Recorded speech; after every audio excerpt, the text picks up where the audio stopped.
Hello नमस्कार, मी जिता तुमचं स्वागत करीत आहोत रॅबिटोज ब्लॉग्स या चॅनलवर. मंडळी, आपण पाहू शकता आपला केक किती सॉफ्ट झालेला आहे आणि एकदम स्पंजी झालेला आहे. जो अय्यंगार बेकरी स्टाईलमध्ये मिळतो ना रवा केक, तोच आपण घरच्या घरी बनवणार आहोत आणि घरच्या उपलब्ध साहित्यात बनवणार आहोत. मग चला आता रेसिपीला सुरुवात करूया. सगळ्यात प्रथम इथे मी मिक्सरचा जार घेतलेला आणि आता आपण सगळ्यात प्रथम ड्राय इन्ग्रेडियंट्सपासून सुरुवात करणार आहोत. तर त्यासाठी मी इथे ॲड केलेले आहे 2 कप फाईन रवा. रवा हा बारीक असावा. जर तुमच्याकडे बारीक रवा नसेल तर तुम्ही जाड रवासुद्धा वापरू शकता.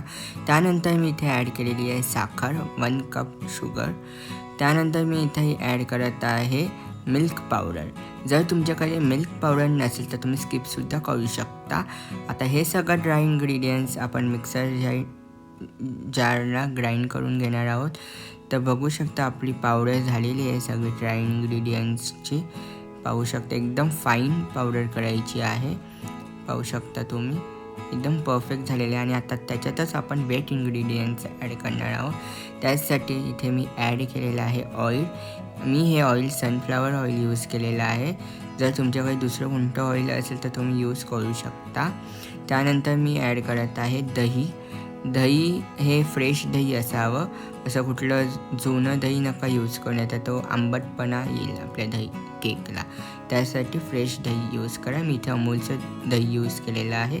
त्यानंतर मी इथे ॲड केलं चरचं दूध.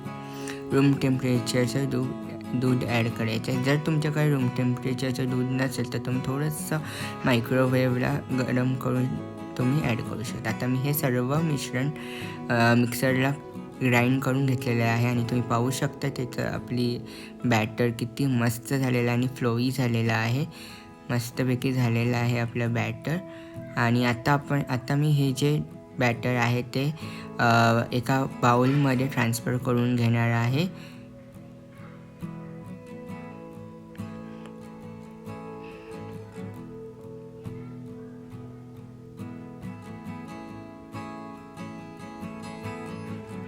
तुम्ही पाहू शकता तुम्ही स्पॅटुल्याच्या मदतीने कसं एकदम परफेक्ट झालं आहे आपलं बॅटर. असंच बॅटर व्हायला पाहिजे.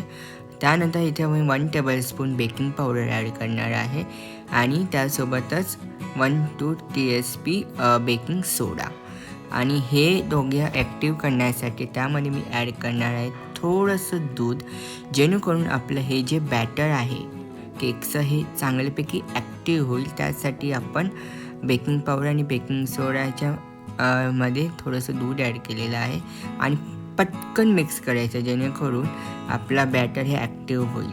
आणि हेच आता आपण थोडंसं झाकून ठेवणार आहोत. थोड्या मिनटासाठी 15 मिनटासाठी थोडंसं झाकून ठेवायचं, जेणेकरून आपलं हे बॅटर होईल ते एकदम फ्लफी होईल आणि फुगून येईल थोडं बॅटर. आता 15 मिनटानंतर बघूया. आता त्यानंतर मी इथे हे करणार आहे केकचा टीन घेतलेला आहे आणि या केकच्या टीनमध्ये आपण ऑइलनी ग्रीस करून घेणार आहे. आपण इथे कोणताही बटर पेपर यूज केलेला नाही आहे. आपण फक्त आणि फक्त ऑइलच्याच यूजने आपण केक रिमूव्ह करणार आहे. केक कसा रिमूव्ह करायचा आहे तर आपण पुढे बघणारच आहोत.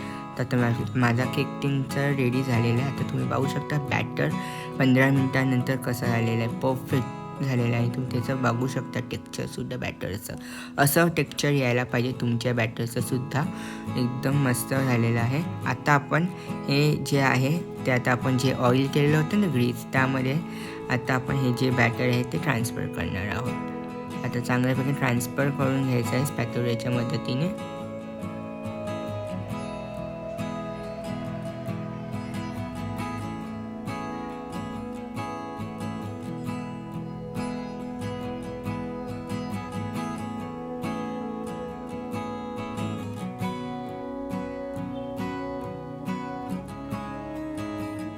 आता बघा, जर तुमच्याकडे कुठलेही ड्रायफ्रूट्स असतील किंवा टूटी फ्रुटी असेल तर तुम्ही वरून टाकू शकता, जर तुम्हाला आवडत असेल तर. आम्ही इथेच मी स्किप केलेलं आहे कारण की मला आवडत नाही, त्यामुळे मी ॲड नाही केलेलं आहे.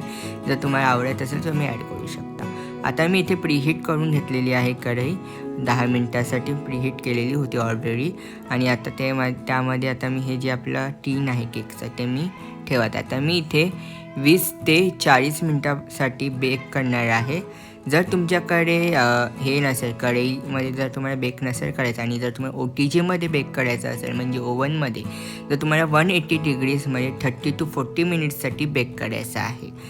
तर आता बघूया आपण टूथपिक. माझ्याकडे टूथपिक नाही म्हणून मी एक स्टिक घेतलेली आहे आणि त्याच्याने बघणार आहे आपला केक रेडी झाला आहे की नाही. माझा केक रेडी झालेला आहे, तुम्ही पाहू शकता. अजिबात असं नाही आलेलं आहे हे केकचं, म्हणजे स्टिकीपणा नाही आलेला आहे. आणि आता आपण हा केक डिमोल्ड करणार आहोत. तर आता काय करायचं, आपल्याला ही नाईफ आहे ना थोडीशी ऑइलनं ग्रीस करून घेतलेली आहे मी, आणि त्यानी ना आता मी हे पहिले त्याला असं गॅपनी हे करत आहे, केक डिमोल्ड करणार आहोत. तर आता काय करायचं, आपल्याला ही नाईफ आहे ना थोडीशी ऑइलनं ग्रीस करून घेतलेली आहे मी, आणि त्यानी ना आता मी हे पहिले त्याला असं गॅपनी हे करत आहे, आणि त्यानंतर आपण त्याला पुश करणार आहोत. केक कट करायचा आणि पुश करून घ्यायचा. जे आपला केक आहे ना पुश करायचा, थोडा पुश केल्यानंतर आता आपला केक एका प्लेटच्या साईडने त्याला उलटा करून त्याला डिमोल्ड करायचं. आता थोडंसं टॅप करायचं आहे, असं थोडंसं टॅप करून घ्या. आणि आता बघूया आपला केक कसा येतो आहे बाहेर. वाव, किती सॉलिड केक आपला डिमोल्ड झालेला आहे. आणि त्याचं टेक्स्चर पाहू शकता तुम्ही, जो अयंगर बेकरीमध्ये मिळतो ना तसाच झाला आहे की नाही.